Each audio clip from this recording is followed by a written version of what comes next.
5M TV Sénégal seen YouTube bu am solo abonnez-vous ci 5M TV Sénégal ndax ngay am ay vidéo yu am solo. amati mbégteeg bànneex di ànd ak yéen ñu tàmm tànn ñu duñu teewlu ci 5M TV Sénégal jërë ngeen jëf.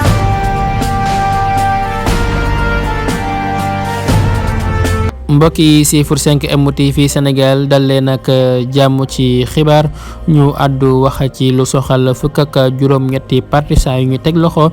mu di 18 personnes yoo xam ne dañ leen teg loxo ñu di ay patriotes yoo xam ne jamono ji nekk dañ leen teg loxo ginnaaw bi nga xamee ne ki nga xam ne moo di Ousmane Sonko doon wuy ji ci coow li nga xam ne rek moo dox ci digganteem ak ki nga xam ne rek moo di Mame Mbaye Niang ñoom ñi nag di 18 personnes yi nag dañ leen teg loxo ndax kat lan leen di toppee moo di ne dañoo amal la nga xam ne rek moo di manifestation boo xam ne dañu ko autorisé wul ña ngay wax ne sax ñoom daal dañoo nekkoon fa nga xam ne rek moo di cité kër góor gi di ko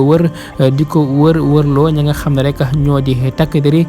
jàpp ci ñoom lu toll rek fukk ak juróom ñetti personnes ña nga xam ne rek ñoo di ay patriote ginnaaw loolu nag nga xam ni moo di njiital Pastef Ousmane Sonko demoon na fa rek ngir bëgg leen seeti ngir nemee ko ña nga xam ne rek ñoom la ñu tee ca koso ba waaye nag nanguwuñ ki nga xam ne rek moo di Ousmane Sonko gis ña nga xam ne rek ñoom la ñu jàpp loolu nag nekkoon loo xam ne Ousmane Sonko nag doon na ko ñaawlu ak doon ko naqarlu mu di sax defeere ga nga xam ne danañ koo defeere ca parc ba ñoom ñi nga xam ne rek ñoo di fukk ak juróom ñetti personnes yoo xam ne dañu leen teg loxo ginnaaw bi nga xamee ne Ousmane Sonko war naa jano ki nga xam ne moo di Mame Mbaye Niang ci coow li nga xam ne rek moo dox ci digganteeg moom mu di 29 milliards yi ñi nga xam ne rek ñoom nañu teg loxo jamono ji nag ña ngay xaar ba xam yoon fan lay mujjee ak ñoom jamono ji nag lépp loo xam ni moo ci dikkee ko ci xibaar rek